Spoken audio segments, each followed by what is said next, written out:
following is a presentation of the Belly Up Sports Media Network. Hey everybody, week 9 is here in the NFL and it's already upon us. We've got a game ongoing in Germany right now, just about set to hit halftime there. We've got fallout from the trade deadline. We had a regime change in Las Vegas. We've got new different quarterbacks all over the league, for better or worse. All that and more coming up right here, right now on Belly Up Fantasy Live.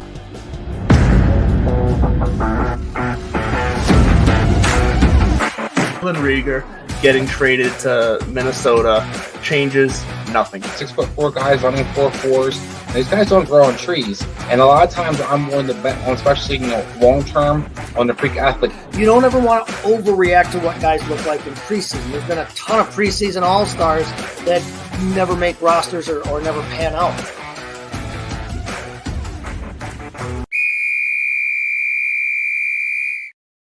Good morning and welcome in, everybody. This is Belly Up Fantasy Live for week 9 of the NFL season here. I am your host, Chase Thornton, coming to you as always from the Mott and Bailey Basement Bar here. Listen, it was a rough night last night. Daylight saving, it's time, hitting and everything. So we're going to go with a double fist here. We got some caffeine and a good one, a libation there as well. We got a lot to talk about today. A lot of stuff going on around the league. Like I said, we had the fallout from the trade deadline. Not a ton going on from a fantasy standpoint in terms of big names and on the offense moving, but we did have some defenders, change places, kind of maybe shift or maybe not so much shift as reinforce the balance of power maybe in the NFL, especially the NFC.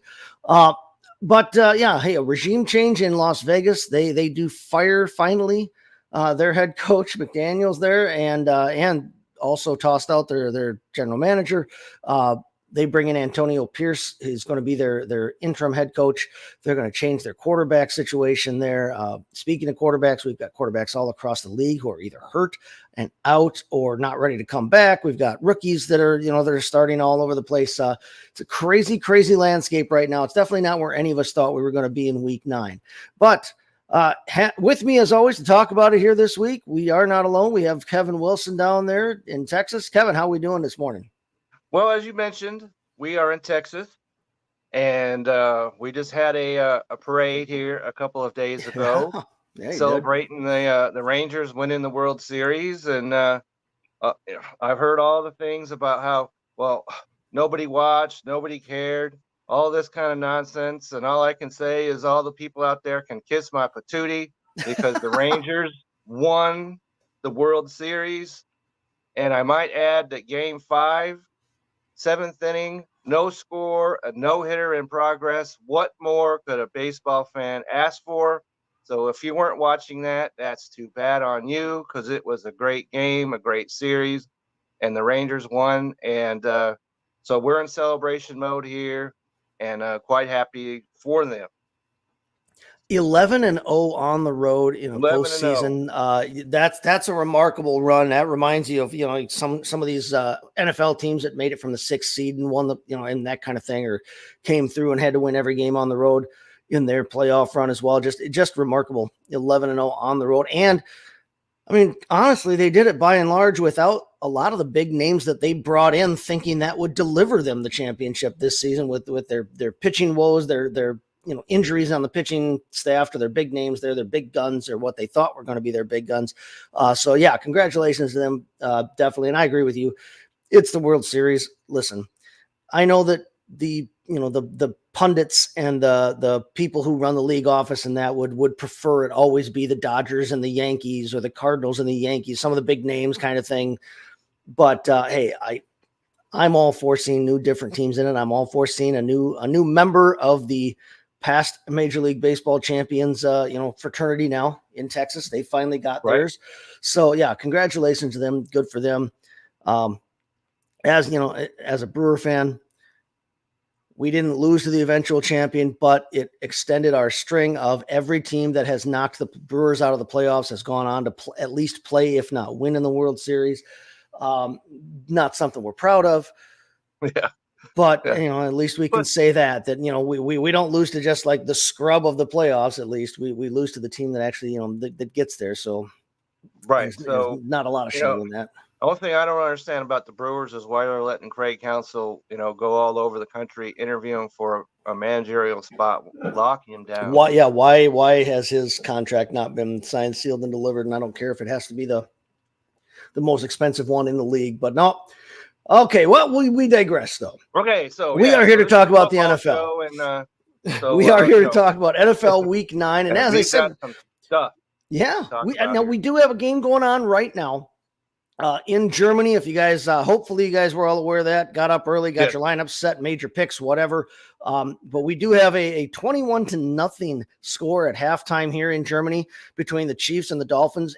This has not gone the Dolphins' way. I mentioned it to Kevin here in pregame that, the league's best offense has not looked like it so far. Meanwhile, for Kansas City, hasn't been, it hasn't been flawless, hasn't been, overly, exciting, I guess, but especially after last week. Right. But we do have, a couple of scores here. We did get Rashee Rice in the end zone on an 11-yard strike. Patrick Mahomes with a couple touchdown passes. Jerick McKinnon with his other touchdown reception in that game as well. Yeah, that's nice of him to finally show up on the stat sheet after 9 weeks. So, here we are at halftime. Mahomes has 147 yards passing, 2 touchdowns. And the typical Patrick Mahomes-like day. Not a whole lot going on for Travis Kelce. Does not appear his girlfriend will be in attendance. Taylor Swift was out in New York last night with Brittany Mahomes. So I don't think we all expected her to show up in Germany, especially when she's got concerts and everything else going on right now this weekend. And I know that's a joke, and I know that together a live stream at halftime and get them. Give them a little pep talk there, or whatever, a little show or something. But yeah, I know that Dan Mater, our good friend there from MD's Fantasy Football Show, gets tired of talking about Travis Kelce and Taylor Swift. I said, hey, they're going to be 4,000 some miles apart. He didn't do real hot last week. He was tight end 13. Gasp the horror. Travis Kelce at tight end 13 last week with her in Louisiana and him in Denver. I said, what do you think it's going to be when she's even farther away this week? Well, so far we've got two catches and 7 yards for the king of current tight ends in the NFL, Travis Kelce. I'm hoping that kind of turns around. Look for him to come out in the second half. He'll get some stats going on for all of us. I dropped him. Travis Kelce. I do have him in a dynasty league, so he's going to show. I've got him in quite a few different leagues. I was able to actually pair him up with Patrick Mahomes in a couple of leagues, and I'll take that all day long. Just doesn't. So far, we're not getting a whole lot out of him. I had him dropped. I dropped him to 3rd in my rankings this week instead of the just default number 1 overall tight end. I said that's just lazy analysis. He can't be number 1 every week, especially with Taylor. Especially with Taylor stateside and him across the pond there. But, I joke kind of, but 2 catches, 7 yards there. Not a lot going on, like I said, on the offensive side for Miami there. Their leading rusher right now is Jalen Waddle with 1 carry for 12 yards. That's not cool. That's not good. That's not good news for those of you who started Raheem Mostert. For anybody who was hoping that Jeff Wilson would get some action here, he's seen a couple of targets. But yeah, Mostert 3 carries for 6 yards at halftime here. That's it. Nothing really to speak of on the receiving front for them as well. Waddle has 2 catches, but only 29 yards. Hill has 5 catches, but for only 39 yards. I mentioned he did have the fumble that they returned for a touchdown. Not a good day so far for the Miami offense, and an interesting game that we're getting here on NFL Network right now. Like I said, mentioned at halftime. Well, they're going to have to throw the ball in the second half, so expect Waddle and Hill to get some catches. They're going to have to throw the ball, but they're going to have to run the ball too, and do it with some kind of conviction. Right now, they've got 5. Their running backs between Salvon Ahmed, Jeff Wilson, and Raheem Mostert, they have 5 rushing attempts in the first half. Right. That's not a winning combination. No, especially for a team that has kind of, exploded through their running backs. We all know the kind of season that Tyreek Hill's having and that he can have. We all know the kind of player that Jalen Waddle is and can be. But really, their gigantic production from that running back position is kind of what has transformed this offense into the juggernaut that it has been. And, them having 5 carries for 16 yards at halftime is kind of a failure, I think, right now on their part. You got to think that Mike McDaniel is going to get in there at halftime and make some adjustments. He's going to open up his case and see what he can pull out of there. Right. So expect some offense in the second half. Yeah, we can certainly hope so. So that's the game that's going on currently. We did have a game on Thursday here. Tennessee 16 at Pittsburgh 20 here. Now, it wasn't a great game for a ton of highlights or anything like that, but we did have some there's some interesting things to look at fantasy wise from this game. First off, there was no second canine for Will Levis. He did not follow up his electric debut with the same kind of performance here. 22 of 39 for 262 yards, no touchdowns. He did throw a pick there late. Didn't look terrible. He looked like a rookie in his second start is what he looked like. Going up against the Pittsburgh Steelers in Pittsburgh. Yeah. That's tough. Yeah, going Doesn't up against matter if it's 1976 or 2023. Playing in Pittsburgh is not easy. No, playing in Pittsburgh's not easy, and they are a tough defense this season, or at least they've been tougher than the last several years when they kind of got away from it. Felt like what made them Pittsburgh. But no, he looked like a rookie in his second start, and I'm not panicking about that. Everybody who maybe rushed out and picked him up and thought, oh hell yeah, 4 touchdowns, and it was going to be the return of the DeAndre Hopkins that we've all come to know and love. Hopkins. Only 4 catches for 60 yards. Now, first off, 4 catches for 60 yards. I will take 15 yards a catch. I like that idea. Right. He'd also had a rush for 5 yards. The encouraging thing to take away from DeAndre Hopkins in this game is 11 targets. Now, 11 targets. Yeah, it sounds weird to say 4 catches on 11 targets is encouraging, but you're not going on the same book. It would seem if you have 4 for 11. But that's something that they can work out. No, if he's going to continue to see that volume of targets, we saw it last week that, the 4 catches for 128 yards and the 3 scores. We know what DeAndre Hopkins is capable of. And if he's going to continue to see 11 targets, he's going to more often than not catch more than 4 balls. Like I said, if he's going to catch 15 yards a pass reception, I'll take that any day of the week for any receiver. There were silver linings to what maybe was a little bit of a disappointing day if you had anybody for the Tennessee Titans there. Derrick Henry, 17 carries, 75 yards and a score. Also caught 3 balls for 27 yards. So he gave you a nice day, a nice Hopefully production. That was the end of your Tennessee player involvement. You would hope. On Thursday night. Kyle Phillips there, 4 catches for 68 yards, actually led their receivers. Treylon Burks continues to disappoint from a fantasy standpoint. Yeah, like I said last week, I'm done with Treylon Burks. Yeah, well, I don't think you're alone in that one either, Kevin. 2 of 3, 2 catches, 3 targets for 23 yards. The kid just hasn't seemed to have put it together. Who's a quarterback? He's just not it.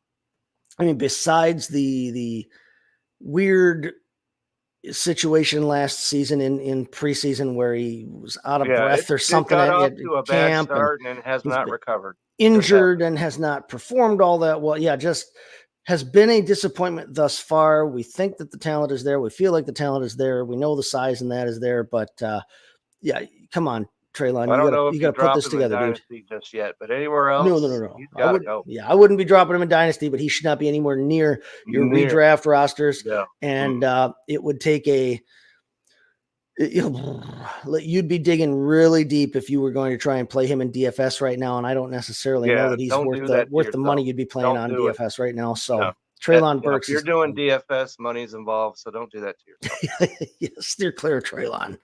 Yeah. All right, on the Pittsburgh side of things, Kenny Pickett, modest day there, 19 of 30 for 160 yards and a score. That score finally, after 2 years, went to Deontay Johnson, which was good news for us. Our team, so hats off. And I didn't mention this earlier because October's over. and we're in November now, and we need some warmer stuff going on. So Seagram's escapes Bahama Mama. Oh, geez. Is what's going on right here. And so there it goes. There you go. Kevin's doing a little bit of tropical dreaming there. Like I said, I'm going with some caffeine this morning. There. So I just thought I'd throw that in there.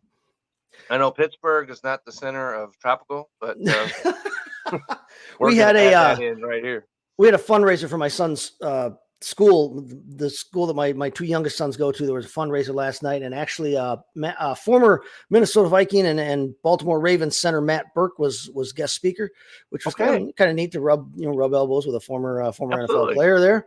But yeah, it was between that and then the extra hour of fun that we all got thanks to the daylight savings debacle. Yeah, I'm a little tired this morning, so I am definitely running with that. But then we're breaking out the Church of Natty Saints there with the Natty Light for for a little bit of a lighter imbibement this morning. So no, elsewhere here on the Pittsburgh side, we have to mention because there was a Najee Harris sighting. There was a Najee Harris sighting. Unfortunately for me, he was on my bench. So the sighting really didn't help. 14 fantasy points. You will take that out of him every single time. So hopefully, because he has been absolutely disappointing so far. And if in Pittsburgh, they know what they're doing up there. So I think that he's going to get rolling here. So Najee Harris, if you got him, which I do, in more than one place, you have to like what you saw Thursday night. Well, he 16 carries, 69 yards and a score. He did catch a couple of balls for 7 yards on top of that. So that's nice. Ideally, you'd like to see Najee Harris catch more balls like he did his rookie season, but they have not used him like that since then. So it's just not going to happen. Plus, with Jaylen Warren around, Jaylen Warren does appear to be a little bit, does appear to be of the two. Jaylen Warren looks like the more explosive player. I won't deny that. Now, I'm not one of these people that thinks that Jaylen Warren is right on the cusp of taking over this job number one. I think it's going to look like much more of a split here than we would all prefer probably, but that's the way of the world and the way that the league is going. That's it. That's the way it is in every team just about nowadays. So. Warren did lead the team in rushing with 88 yards, but he did it on only 11 carries. Harris had a 25-yard run, which was nice to see out of Najee Harris finally. Warren also caught all three of his targets for 25 yards. So he had a decent day without finding the end zone. He gave you a decent day as well. He gave you 13.5 points or so. You can live with either one of those as your running back. Again, though, I would point to the fact that Harris played almost 60% of the snaps. Warren played about 40% of the snaps. Harris is going to get the bulk of the work in this backfield until and unless I'm proven wrong. I would go with Harris over Warren in terms of who I would play when. Right. But you can't really deny that Warren has looked like the more explosive player, the more electric type player, but they are going to continue to give the ball to Najee Harris until they don't. And like you said, there's no reason not to after Thursday night. It was nice to see him actually get in there. He pounded the ball. Like I said, he had the nice 25-yard run, which is something we haven't necessarily seen a whole lot of from Najee lately. And did get in the end zone, which was, manna from heaven for those of us who took him in whatever leagues that we have him in. Mentioned Deontay Johnson got back in the end zone, also caught 7 balls on 9 targets for 90 yards. There you go. Nice That's what you drafted him for right there. And if you're a young quarterback, how could you not be looking his way? Toss it his way. You got to throw it to Deontay Johnson. You have to if you're going to survive. The bad news or the downside of that is that Mr. George Pickens saw 5 targets only, caught 2 of them for -1 yards. George Pickens was a nice, fun story with Deontay Johnson out. -1 yards. That's hard to pull off. Listen, none of us that follow fantasy football, play fantasy football, know anything about it. And I don't care if you don't have to be a pro. You don't have to be a talking head to see this. Kenny Pickett is not going to necessarily support multiple fantasy relevant receivers. No, he's not Roethlisberger. Sure. And now there might be weeks where it's Pickens and not Johnson, but Johnson is going to continue to see a ton of targets. We might get some of those days where Johnson has a DeAndre Hopkins day and catches 4 out of 11 targets or whatever for only 60 yards. And we know he won't score every week because he just caught his first touchdown in 2 years. But, to think that George Pickens was going to continue the production we saw out of him the first half of this season after Deontay Johnson comes back and starts soaking up targets at a monster rate, which is what was kind of a fool's errand. Yes. Yeah. And that's what Deontay Johnson does. He gets targets, he gets catches. As you mentioned, he don't get in the end zone very often, only once in a year and a half now. Right. But that's that. He broke the ceiling, and I think that's going to continue. He will get some multiple TDs coming down the stretch. Well, and people have to understand too, and remember that last year was an aberration. Absolutely. In so many ways for Deontay Johnson not finding the end zone. He had 15 touchdowns in these previous 2 years before that. He had eight touchdowns in 2021, 7 touchdowns in 2020. Heck, his rookie season, he had 5 touchdown catches on only 59, total catches. I mean, this is not a guy who doesn't score. It's that he didn't score last season for whatever reason, had a crazy Dwayne Bowe type year and couldn't find the end zone. 147 targets.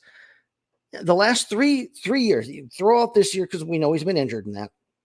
But over the last 3 seasons, the dude has over 450 targets. You're not going to not score when you're averaging 150 targets a year. It's just not going to happen. And we knew he was going to get in. That's not expert analysis to say, oh, well, eventually the blind squirrel is going to find him. Yeah. We're not saying we've uncovered some undiscovered treasure right here. But yeah, so going forward, we have Deontay Johnson on our team. We're glad to have him, and he's going to get multiple TDs. He's the number one on his team. He's the number one on his team. The quarterback looks for him. He has to. He's a top 10 targets in the league type guy, and he's number one on his team. I realize it's not a great passing team. It's not a great offense. No. But he should be a locked in at least wide receiver 2 for your team. And if you have him on your roster and if you were holding on to him this whole time, like I was across the board, hopefully is your number 1 wide receiver. Yeah. No, you took him hopefully as your 2. If he's number 2, you're good. You're set right now. So yeah, lock him in, put him in your lineup, keep him there.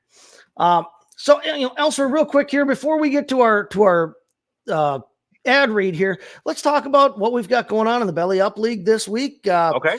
Last week now, we took a hard loss here, 133.3 to 181.5 to In the Bushes.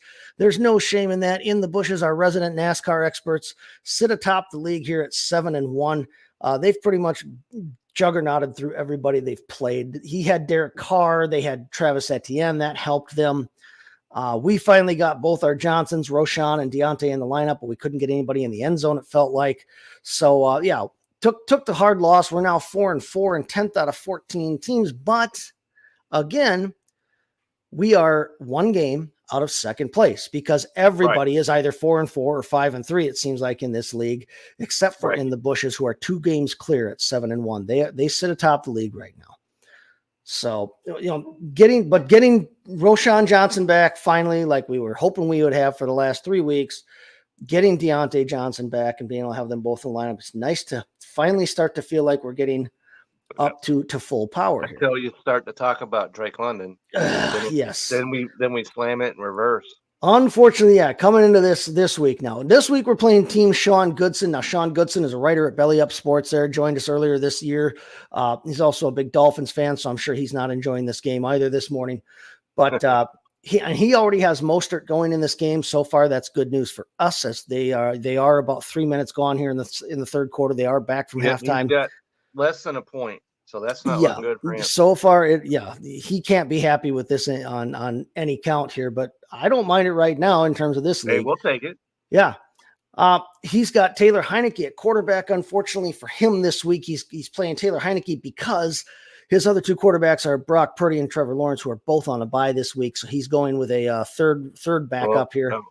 Well, if you got 3 quarterbacks on your team, then I'm not sorry if you're getting beat down. Yeah, I mean, I don't mind rostering Purdy and Lawrence together. Lawrence has been a big disappointment, but they're 2 rosterable quarterbacks, definitely. But unfortunately, when they both share that bye, that means, yeah, you've got to go out and search for quarterbacks somewhere else. Now, luckily, probably for us in this case, we were able to pick up Jerome Ford this weekend, That's folks, right. off the waiver wire. We finally have a running back 2 on this team.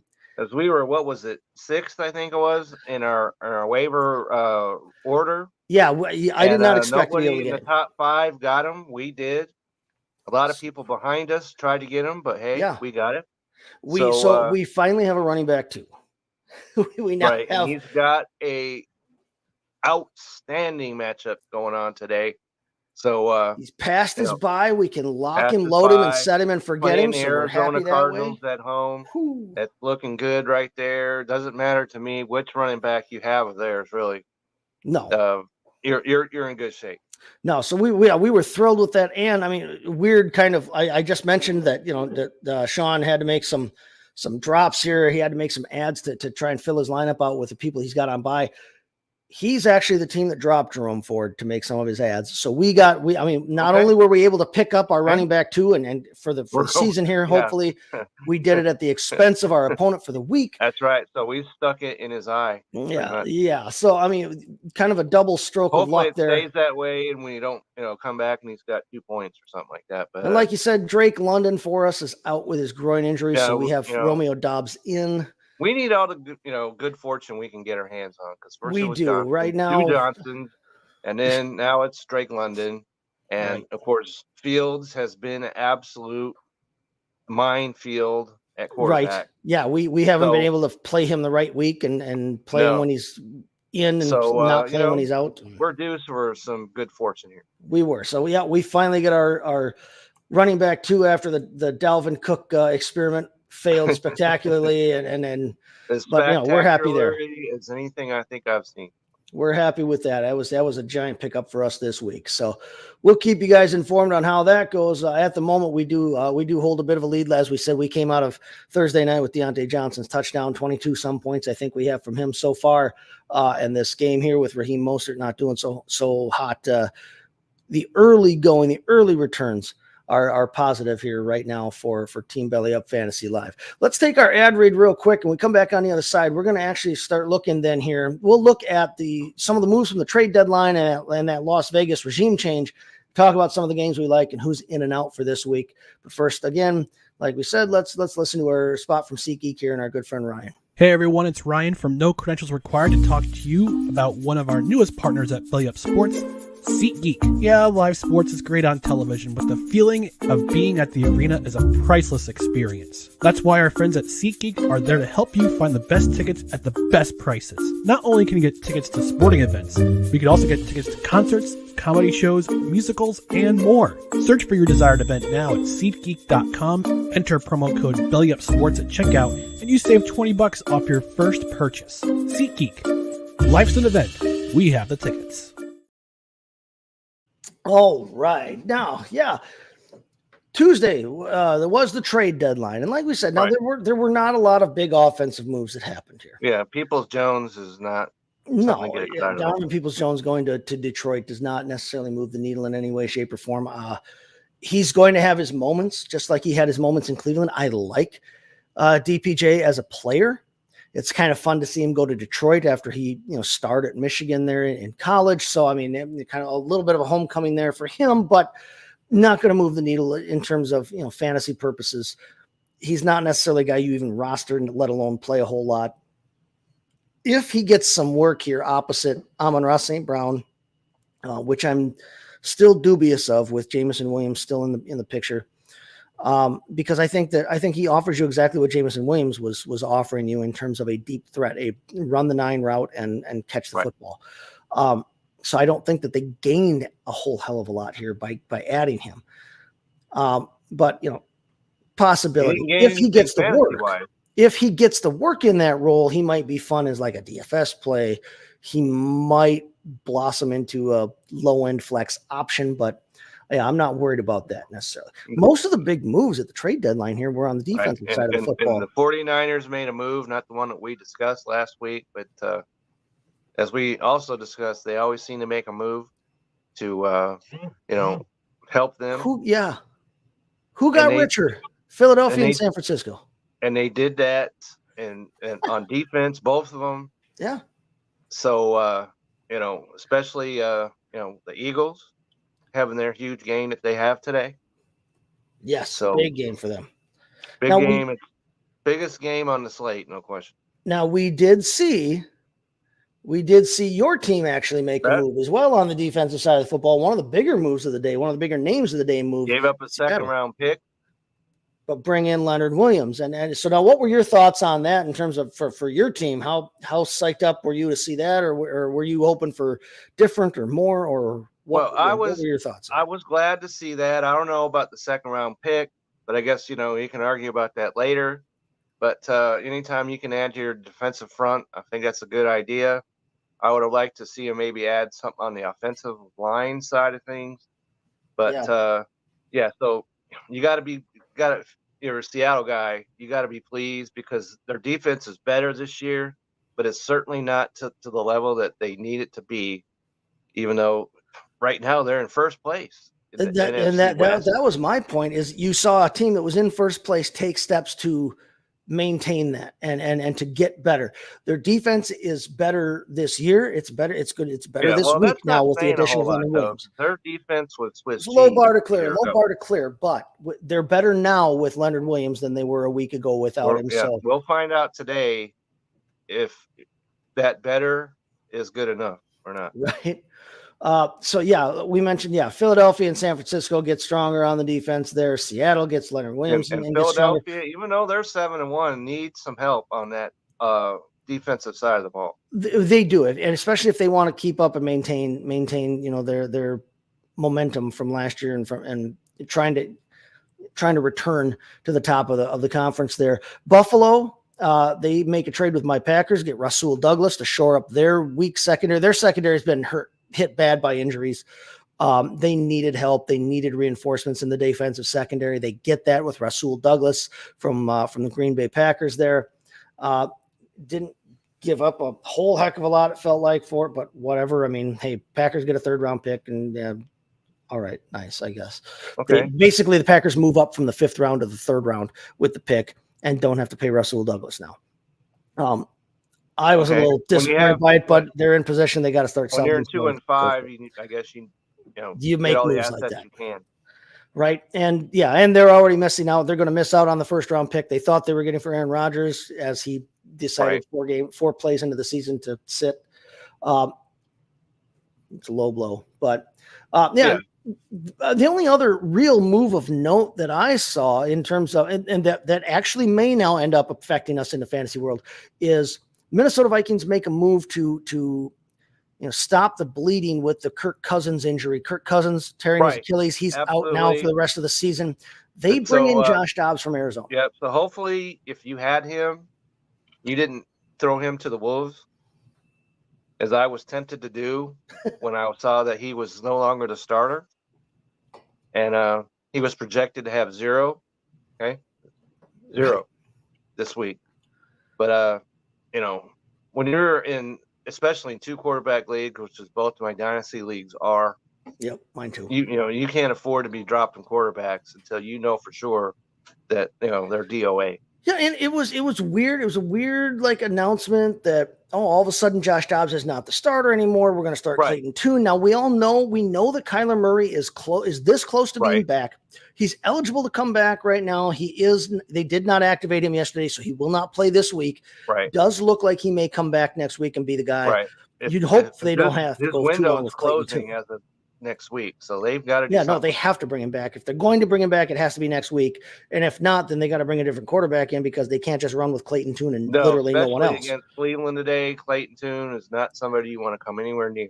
Yeah, but it was a weird announcement before the trade happened, because Josh Dobbs is he's performed well. He's the fantasy quarterback 12 about as well as you can play for a team that has 1 win. Yeah, I mean that team has been competitive but has not won. But it has not necessarily been Josh Dobbs' fault that they have not won. No, they've lost running backs and everything else. So Now, interesting that they bring him in 3 months ago. I mean, he just got traded to them from the Browns 3 months ago. Now he's on the move again, going to Minnesota. I like this move from Minnesota standpoint. I said I thought this was just about the perfect move for Minnesota to make. It will allow them to remain competitive. Right now, Minnesota sits in that 7th seed. They have the last playoff spot right now. And they, because they turned their season around even without JJ. Right. And because if they had lost, there was talk about JJ may never be seen again this year. But they're 4-4, and then he gets hurt. And losing Kirk Cousins is a big blow. It's a big blow. You can't replace him. No. As much as he gets jived about as a quarterback, he gets the job done. And he performed very well this season so far. We said, as a fantasy quarterback, he was gold for you because you picked him up late. They have right now, they are in the 7th seed. They're in that 7th slot. So they have a playoff spot at the moment. That's where he got them. And he was as you said, fantasy quarterback 6 on the season so far, averaging about 19 points a game. Just him up way later than quarterback 6. I guarantee you that. Yeah, you did not spend quarterback 6, draft capital or anything else to acquire Kirk Cousins there. But there was a lot of talk, with their season.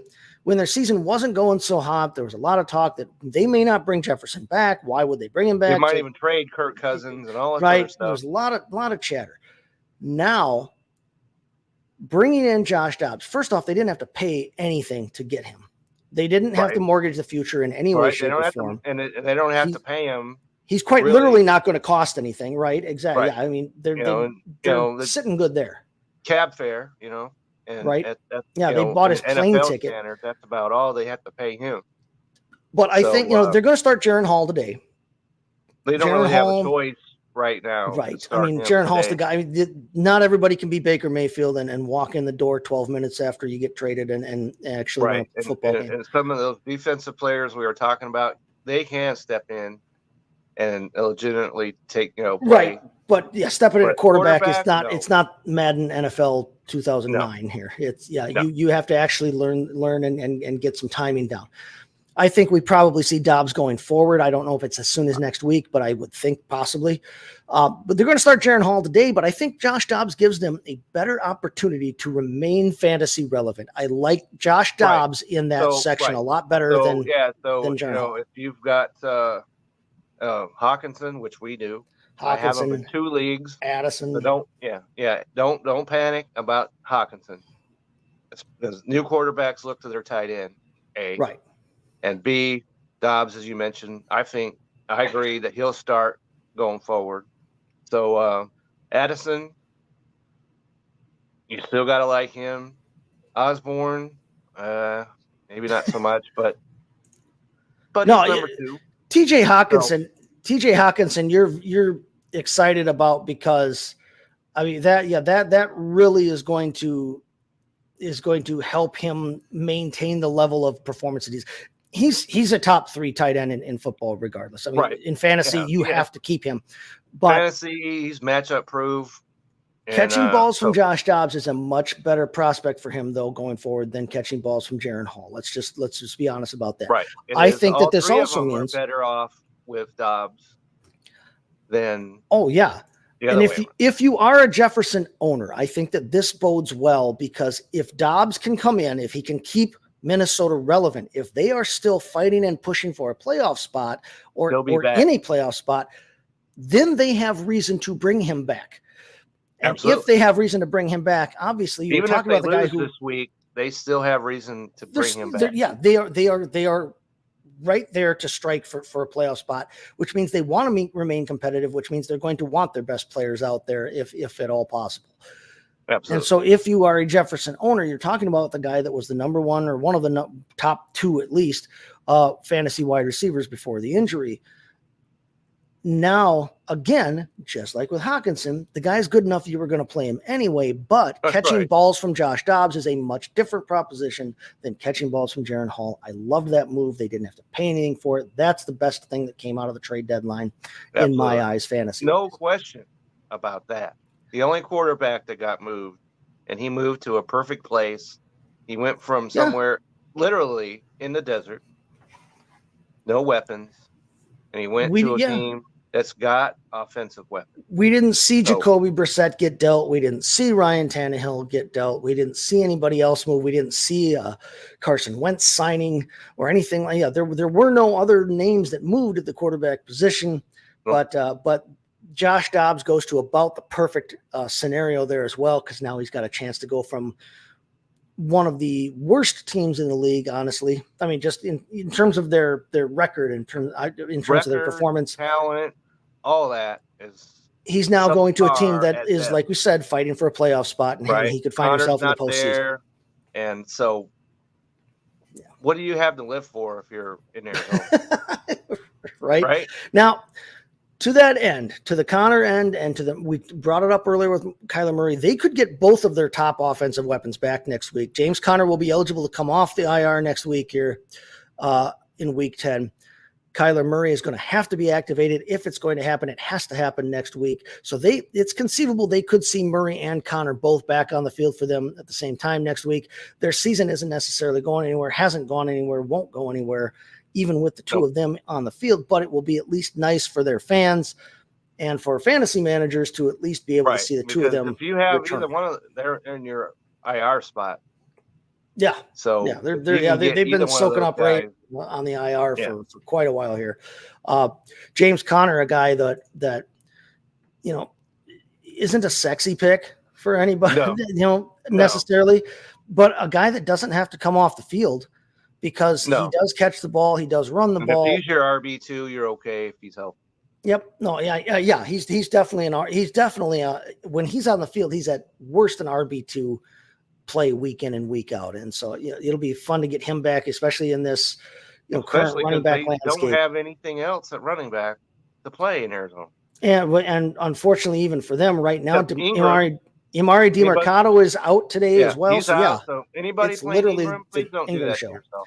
Please do not. Williams is now. Williams is injured for them and has been injured for them as well. You want to leave all Arizona Cardinals in the desert under the cactus. Don't do that against Cleveland. Don't do it. So we do see now. We do have finally a Miami touchdown here in this game, so that's nice here. Oh, Mr. Wilson Jr. catching a pass from Tua Tagovailoa. If you're gonna do that's Wilson, nice. There you go. Yeah, if you're gonna do it, be a Wilson. Get in there. It was Cedric Wilson Jr., not Jeff Wilson Jr., but Cedric Wilson here catches the 31-yard touchdown pass from Tua Tagovailoa. It is 21-7 right now. Just about 3 minutes or so left in the third quarter, but finally Miami gets something going. It just wasn't the names that we all kind of figured, except maybe Kevin. Maybe Kevin had some faith in Cedric there, cousin Cedric.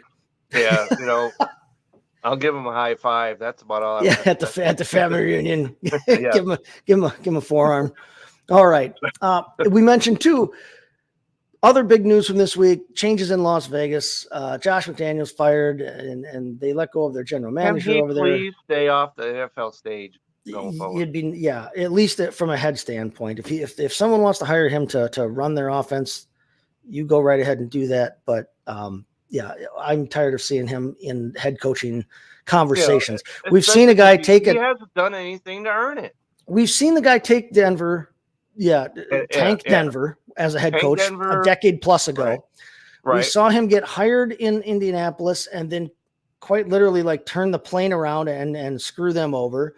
Right. Now he comes into Las Vegas and kind of, it takes over for a coach that led them to a playoff spot. It's hard to tank a team like Las Vegas when they're being run by Mark Davis in the first place, but he kind of did so. Managed to piss off, his top offensive weapon in Devontae Adams. They for whatever reason had a falling out with Derek Carr. That would tend to upset you. Yeah, just not a good situation there, and I think we're all tired of hearing about Josh McDaniels as a head coach candidate in the NFL. It's coming up to the holidays, and he'll get paid the rest of the of this year, and he doesn't have to do anything. I saw something that said that the changes they made, were going to cost them something like $85 million in the grand scheme of things. That's why, if you're an NFL coach, don't cry for any of these NFL coaches to get canned.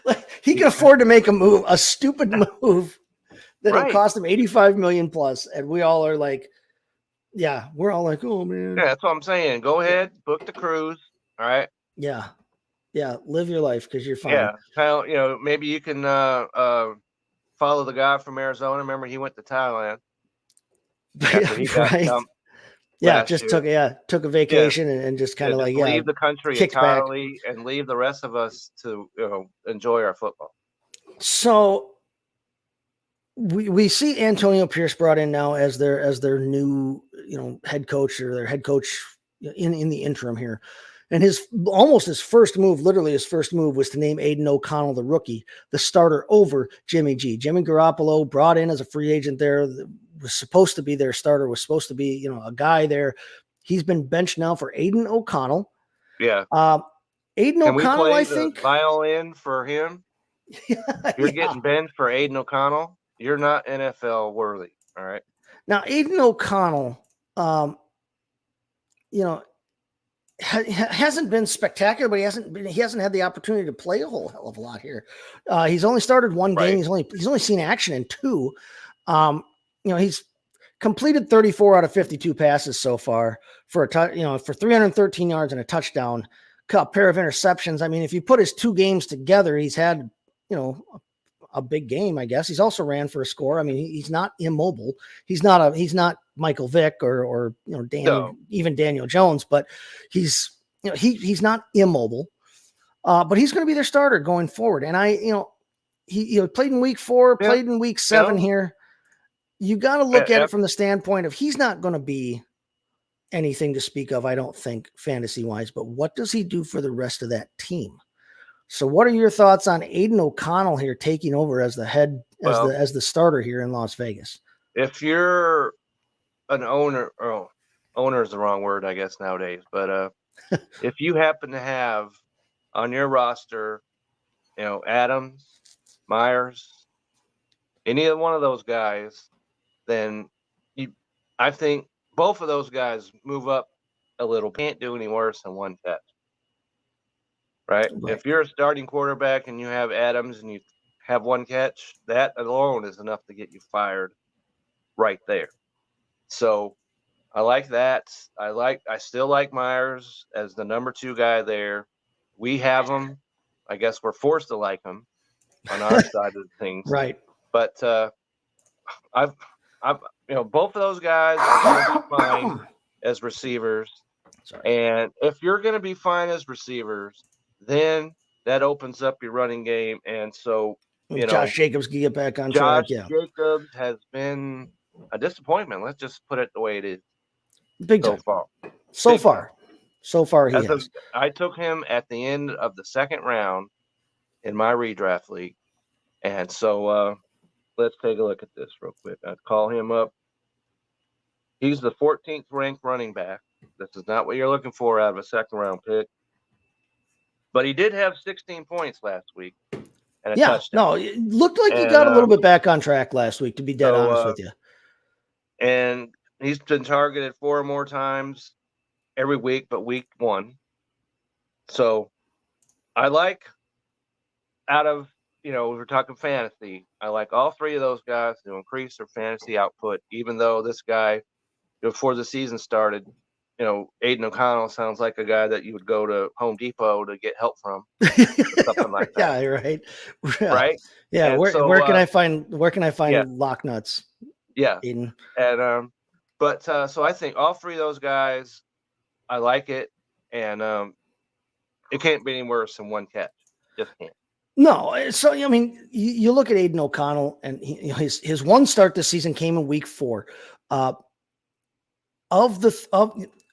All season, Davante Adams has only seen double-digit targets in 3 games, which is bizarre. He had a crazy. He had a 20 targets in week 3. Crazy game there, and that was his 42-point game. Had a couple of scores, 172 yards receiving.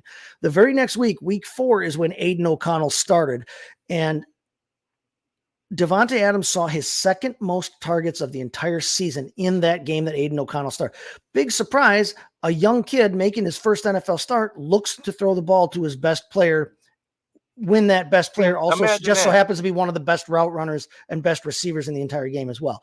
13 targets in week 4, 8 catches, only 75 yards, didn't find a score. But like we said with Johnson, like we said with DeAndre Hopkins earlier, if you're going to continue to see that kind of volume, things are going to happen, especially when you're a player the caliber of Davante Adams. You want to throw that guy the ball 13 times a game.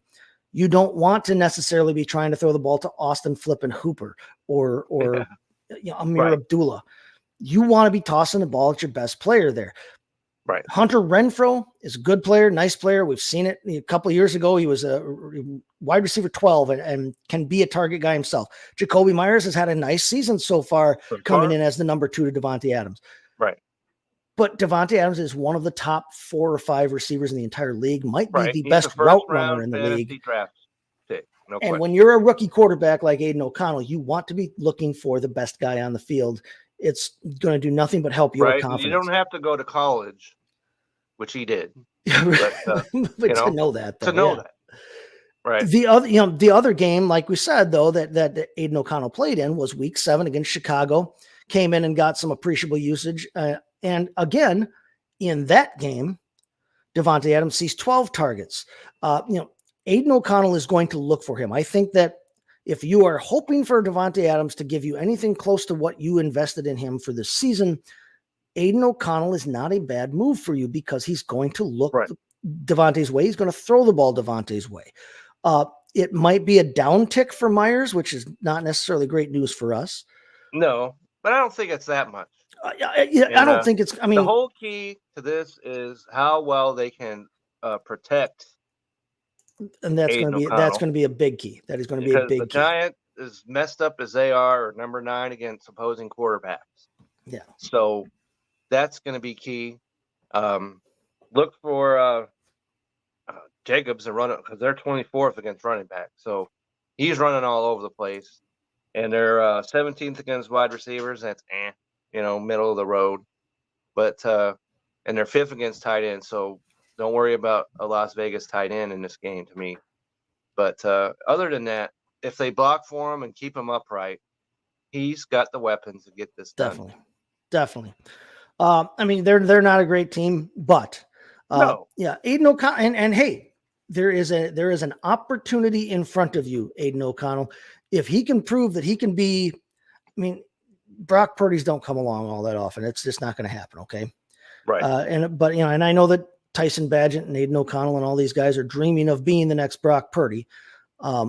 Sorry, guys, you weren't drafted as late as Brock Purdy, so it's still not going to be as great a story. No. But there's an opportunity in front of him. And for the Raiders, there's an opportunity here as well, because we all know that the model across the league is the prevailing model right now across the league is to try and get that rookie quarterback on a rookie contract and build around that guy and exploit that market inefficiency around that position. Because once a starting quarterback hits his second contract, now you have to pay him accordingly. And like the Seahawks found out, that means that you can't keep the Legion of Boom together. It means that you can't pay all of the linemen. It means that you can't pay all of the weapons. Something has to give at some point there. Right. But there is an opportunity on the table right now for Las Vegas if they can put it together, and if Aiden O'Connell can show that maybe they don't have to go searching for quarterback elsewhere. So it should be interesting to watch. Now, he's not the only new starting quarterback around the league. We've already mentioned Clayton Tune is going to get a start this week in Arizona. Taylor Heineke. Don't do that to yourself. No, don't. I'm not advocating going with any of these guys, but it is worth watching around the league because there's like a quarter of the league right now that has a different guy. At least a quarter of the league. There's a different guy Heineke, behind center. He has experience. At least we've seen him play some football. Number 1 target, which hurts a lot. Jaron Hall in Minnesota. We mentioned Brett Rippon is going to get the start today. Looks like for the Los Angeles Rams, as Stafford with his thumb injury cannot grip the ball. Don't do that to yourself either. We're going to get another start out of Tyson Badgett with Justin Fields still on the shelf. Yeah, if they could go ahead and rule him out as soon as possible, I'd appreciate just be done with that so we can move him to the IR slot and pick a guy up. I've got him in my IR slot, and they're saying, hey, you need to move him out. But I don't want to do that. I have to drop somebody, and I don't want to do that. Calm down, fantasy app. Just give me an hour. He'll be on the list. Just roll him out, okay? That gets frustrating. I did the same thing when the headline came out yesterday that Tyrod Taylor and Darren Waller were both going on IR for the Giants. ouch, because I had made a trade for Darren Waller earlier in this season, hoping he would shore up that position for me. Yeah, you're not the only one that has made trades for Darren Waller and got walled off. The news just got better for the Dolphins fans, by the way, and for Sean Goodson here as Raheem Mostert busts off a touchdown finally for Miami. And all of a sudden, as we're just about set to head into the fourth quarter here, we've got a 1-score game here in Germany. So, but again, we digress. Kelsey still has only the 2 catches. What is really happening there? I'm telling you, it's the Taylor effect, dude. Nobody wants to believe that. It's the Taylor effect. She's not in a house. She's an entire continent ocean away. Well, that's, he needs to have a Taylor tent, on the sideline or something where he can go in there and just immerse himself, have the, big screen and have her. Yeah. Instead of the blue medical tent, he can have a pink Taylor tent on the sideline with her logo on it. We don't need the blue tent. We need the Taylor tent. Have a big T on it. It'll have the Eras Tour movie playing just on loop in there. Right. And if he needs to get a fix, them, and then all of a sudden, catch 3 balls on the next drive. Yeah, they could. Yeah, his mom can have a cardboard cutout of her up in the luxury box, so he can always look up. That's right. Yeah, no, something to jumpstart him. Come on, Travis. Terrible. Stop being a poverty tight end, as the kids would say. I guess the kids might say that. I don't know. But either way, there. We do have a 1-score game, like you said. Game in the fourth is what we expected, and so not a lot happening in that third quarter for the Chiefs. Period. Offensively, I mean, obviously they haven't scored yet, but they have not. Yeah, they haven't. It has not been the same game. We did see some adjustments. It looks like from Miami at halftime there. Speaking of the games and the slate here, is there a game? Not a ton of exciting games going on this week, to be dead honest, even if you're a fan of these teams. But is there a game you're looking at on the early slate? Especially because when you look at some of these overs, right? 38, right? Over, 38. Yeah. Over is a relative 40, term. 41, right? So there's not, with all these rookies and it does not help that the 4 teams on bye, Broncos, no one cares about that. But the Lions, Jaguars, and 49ers take a whole lot of relevant assets with them, yes, out of consideration. Definitely. But there's a game that has 2 teams with winning records, and that's my Seahawks at Baltimore. Yeah. And so that's the game that I look to, and I've as we mentioned, the Seahawks are better at defensive league, but they're still 21st at quarterback and 24th against wide receivers. So look for Lamar Jackson, to get busy. Yeah, definitely. I agree with you. That's the matchup to look at here on CBS and the early slot here. So Gus Edwards, even though that's middle of the road, look for Gus Edwards to get some stuff going on. Odell Beckham, not big. He only had 2 or 3 last week. But I look for him to get involved today. The Seahawks are number 10. They're top 10 against tight ends, but that does not mean anything when you're going up against Mark Andrews. So I like a lot of the Baltimore Ravens offensive players in this game. And I really want to be on the Seahawks side, but the Ravens are a solid defensive team.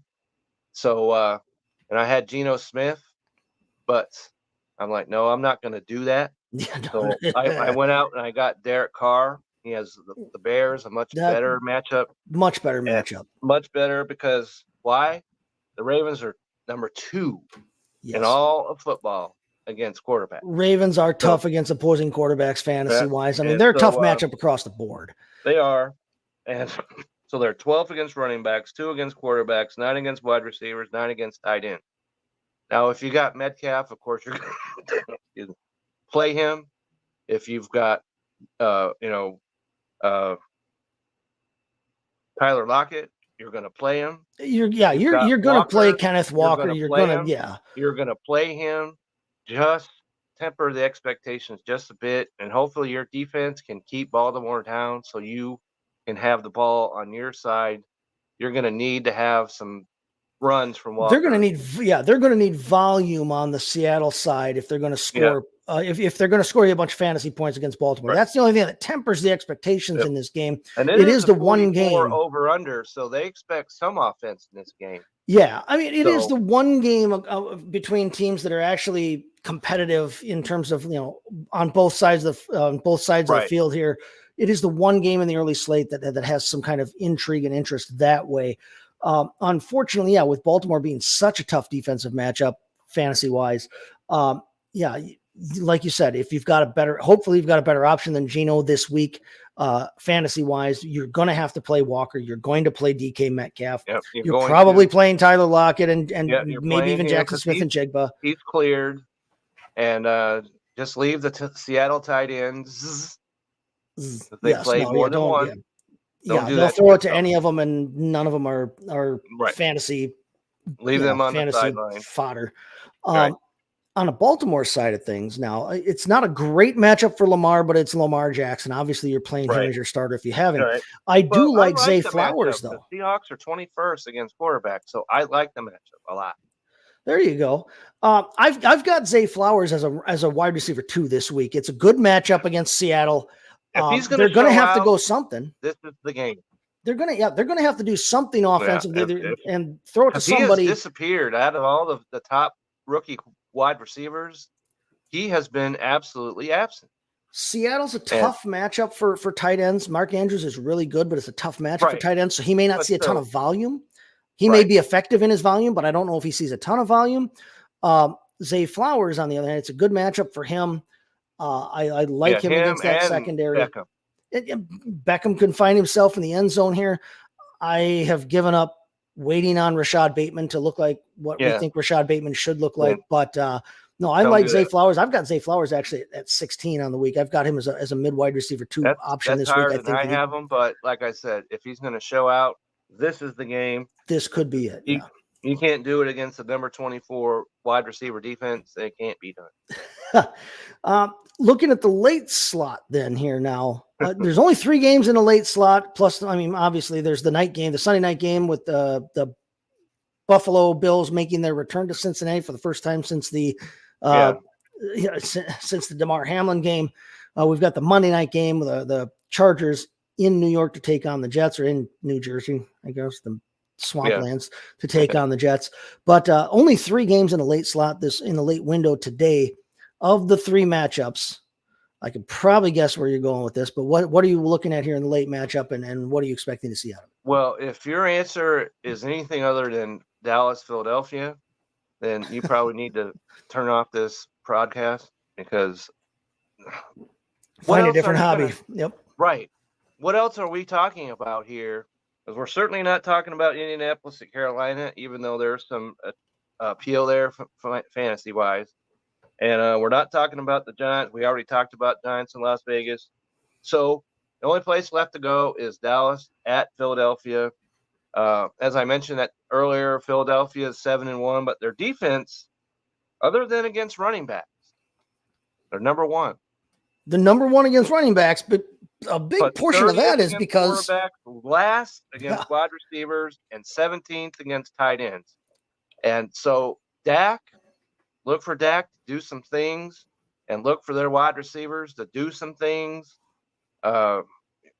So I like the Dallas quarterback, of course. I like the wide receivers. Pollard, if you got him, you probably got to put him in your starting lineup, but that's a tough matchup to me right there. But anything else, we're a go. But in Philadelphia, they're going up against the Dallas defense, 8th against running backs, 1st against quarterbacks. So what does Jalen Hurts do against that Dallas defense? They're 2nd against wide receivers. So, Brown has gone absolutely meteoric? Yeah, okay. Meteoric, yep. Okay, atmospheric, however you want to look at it. Can he maintain that?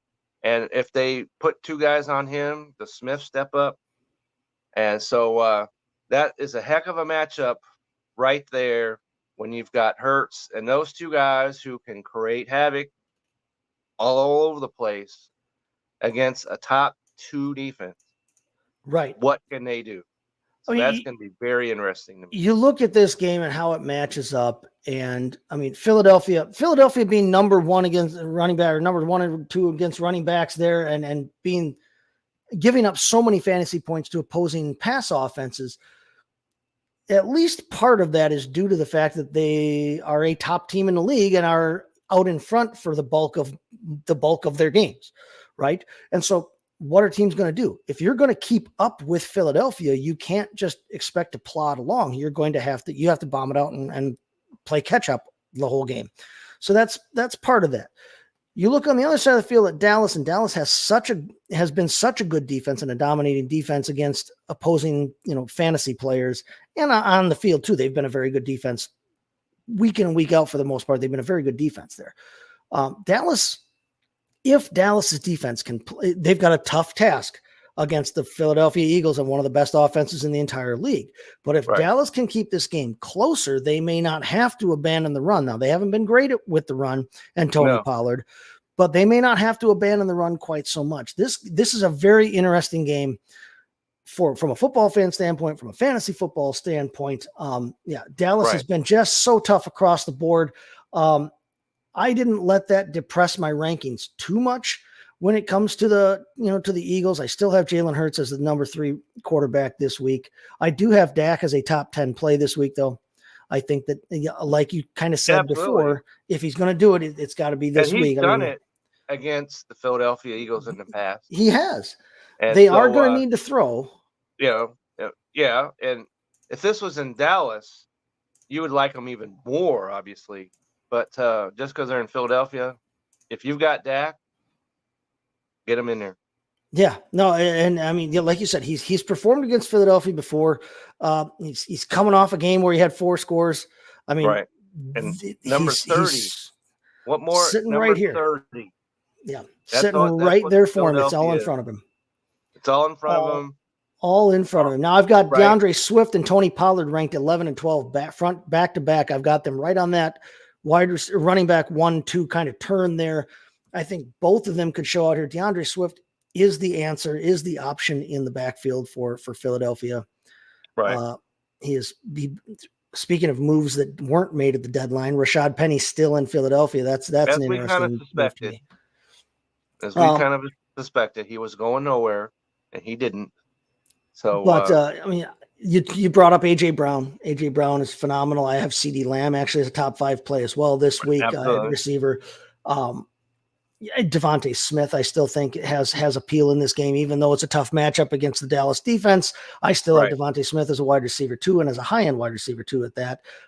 Because if this game turns into a shootout, they're going to have to toss the ball all over the place. I have Dallas Goedert as my number 2 tight end this week. Dallas Goedert is the play because if you're going to exploit Dallas's defense, tight end is the place to do it. Tight end is the place to do it. Of anything that you can do against them, the one relative weakness, or at least somewhere where they're league average-ish, is against tight ends. Dallas Goedert, we know, can be a weapon. If Goddard shows out, does that bode well for Devontae Smith actually scoring any points in this game? We'll have to see. But I mean, I don't, even though it should be a tough defensive matchup coming from the Philadelphia side of things against Dallas, you can't downgrade that offense that much. The over-under is 46. That's one of the higher ones. Right. So they expect offense in this game. You've got a couple of high-powered offenses, and even though the defensive matchup with Dallas is not great, it's still Philadelphia's offense, and we know that they are so quick strike, and they can hit you in so many ways. They can hit you with the run. They can hit you with the pass. They can hit you with the run from the running back position or from the quarterback position. For that matter, they honestly can hit you with the run from the wide receiver position if they want to. They've got maybe the best 1-2 tandem at wide receiver in the league. At least it's completely arguable. If you disagree with it, it's not a crazy argument to have. No. Dallas Goedert is one of the top 5, probably, or 6 tight ends in the league from what he can give you from that standpoint. I mean, it's such an amazing offense, top to bottom, across the board. They can hit you in every single way. And honestly, Dallas, I mean, has weapons too. And can hit you. Plus, it's a better matchup defensively for them because Philadelphia, like we said, gives up points in the pass game. Right. So if you're looking at someone another, because if you don't have CeeDee Lamb, no. There are other options that are a go with this Dallas offense. I like Jake Ferguson in this game. I have him as a top 10 play at tight end for the Dallas Cowboys. Absolutely. And honestly, even though we just said that Philadelphia doesn't give up points to opposing running backs, Tony Pollard is a running back they can and should be using, whether or not they really actually will or not. He's a guy that they should be using in the pass game in Dallas and can use in the pass game in Dallas. Passes. We know that. We've seen it. He's got 26 out of the 30 targets he's had this season. We need to see him have more than one target a game like he had last week. More. Yes, right. He had 8 targets in week 2. He had 7 targets in week 6. And when he gets those kinds of targets, he catches most of them. If we can get it's 3 weeks ago, but 2 games ago for the Cowboys, Tony Pollard saw 7 targets, caught 6 of them for 80 yards. If he can do that kind of thing against Philadelphia, now they kind of need to do that because he's not going to have easy sledding. He's probably not going to have a ton of open rush lanes. Right. But, they can extend drives with their passing game through the running backs, then that's fine. Yep. No, that's something I'll be looking to see is, will Mike McCarthy use Tony Pollard in that pass game, even if it's just short or little swing passes or screen passes, something. If you want to get Tony Pollard going early in this game, keep yourself in this game, and don't get to the point where you have to try to win a shootout with the Philadelphia Eagles offense. Real quick here then, before we get going and sign off here, injury-wise, we've talked about a lot of the quarterback situations. Obviously, we said Kyler Murray's not playing today. He's out. He didn't get activated yesterday. Justin Fields was listed as doubtful coming into the week. He's not going to play. It's going to be Tyson Badgett is going to get the start. So don't let any doubtful, doubtful usually means out. Yeah, don't let a doubtful designation fool you on Justin Fields. He's not playing. We said Matt Stafford is out with his thumb injury. Tyrod Taylor is going on IR for the Giants. Luckily for them, luckily for them, Daniel Jones is back because no one wanted to watch the DeVito show anymore. No. If you watched that game after Tyrod Taylor went out last week, it was rough. They literally could not and did not throw the football. What was it, -9 or 7? I forget. It was not pretty. I mean, they literally they gave up all hope of passing the football when DeVito came in, which then why is he on your roster?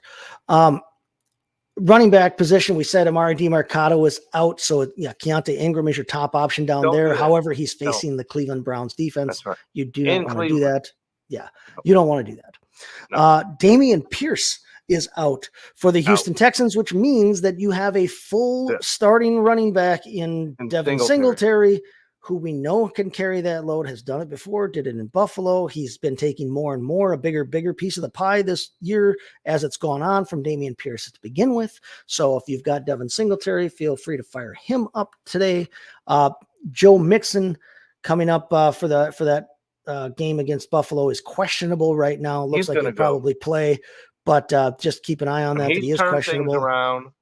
And yes, he has. As we talked about him a couple weeks ago, and so he showed out. And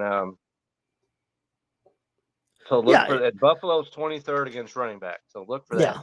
No, I think they use Joe Mixon. I think they use him heavily, and I think that would be good for them. He's catching balls now because he had 3 for 23 last week. There it is. Wide receiver wise, circling back around, we already talked about Drake London was going to miss with that groin injury. That's something to monitor because a groin injury makes it tough to cut. And when you're a skill position player in the NFL, you need to be able to do that. So watch that. That's something that may be more than just a 1 week absence, especially if hopefully. And that's a groin injury is something really easy to retweak too. So keep an eye on that for Drake London. Robert Woods is out. Michael Wilson for the Cardinals is questionable there. Puka Nacua is listed as questionable with a knee injury. Looks like he's going to play. They're going to give him a go this week. But keep an eye on that as well. Not a go, so yeah, I mean with Brett Rippon throwing him the ball. Yeah, I know the Packers just sold off from their defensive secondary, but Puka Nacua is a risky play this week. As risky a play as he's been all year. This is the most right. He's been pretty much golden and set and forget for you so far this season. but this is as risky a play as him and Cooper Kupp to keep that up with Brett Rippon at quarterback is asking a little much. Right. So Devontae Parker's out, but I don't talk about Devontae Parker. Anybody who's followed me and followed the show knows that. Curtis Samuel is out for the Redskins. That's a blow to their offensive scheme a little bit there. So watch out for that. Laviska Shenault is out. Also in Carolina, DJ Chark is questionable. Looks like he might play, but even if he plays, that's become the Adam Thielen show down there. And Jonathan Mingo, they want to get more involved. Right. I think that Jonathan Mingo is a guy that you can look to. And today, Jonathan Mingo might be a fun kind of sneaky DFS kind of start against Indianapolis there. I mean, Indianapolis is not great against wide receivers to begin with. But and you're not going to have to pay a ton of money for him. So I don't mind that. Good regardless. Yeah. 28, 22nd, 21, 26. So Mingo's a go. He's had 8, 7, and 6 targets this year. So expect that kind of output from him. Could be a fun play in DFS. Like I said, I like that. You won't have to pay a ton of money for him, and you might get some sneaky production here this week. Josh Downs, then, speaking of the Colts, he's questionable as well, so keep an eye on that. I'm not liking him, even if he does play. At our tight end position that we all have had so much fun cobbling together this season, we just mentioned Darren Waller is on IR, so he's going to be missing for the next 4 weeks. Yeah. Now, think about the timing of this move, though. He's going to have to miss now week 9, 10, 11, and 12. He has to miss those 4 weeks. Their bye week is week 13. So they have given him, in essence, 5 weeks now to heal up before they bring him back for what would be the fantasy playoffs in week 14. So keep that in mind. If you've got a roster spot in terms of an IR slot for him, and it's might be worth hanging on to him. That's an easy call. Put him on IR, hold on to him, and then on to him. Watch what Daniel Jones does here over the next month. Right, and the tough call is do you use Bellinger? That's a tough call right there. I like Daniel Bellinger, and I thought he was starting to look nice last year. He's been hurt, and so at tight end, sometimes you got to do what you got to do. Right. He should be out there, I would think, for you on your waiver wire.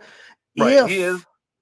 If you can go elsewhere. He has 4 catches. So if he's not on your waiver wire, I don't know what in the world. Right. He should be out there for you.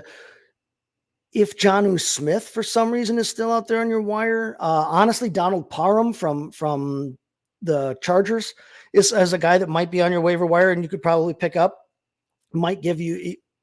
I know that Gerald Everett is their nominal starter there. Honestly, Donald Parham's been their more effective receiver in my opinion. I don't know. They play on Monday night. You may not want to. You don't want to wait that long, possibly. But I mean, there are probably other guys out there over. I would imagine there are.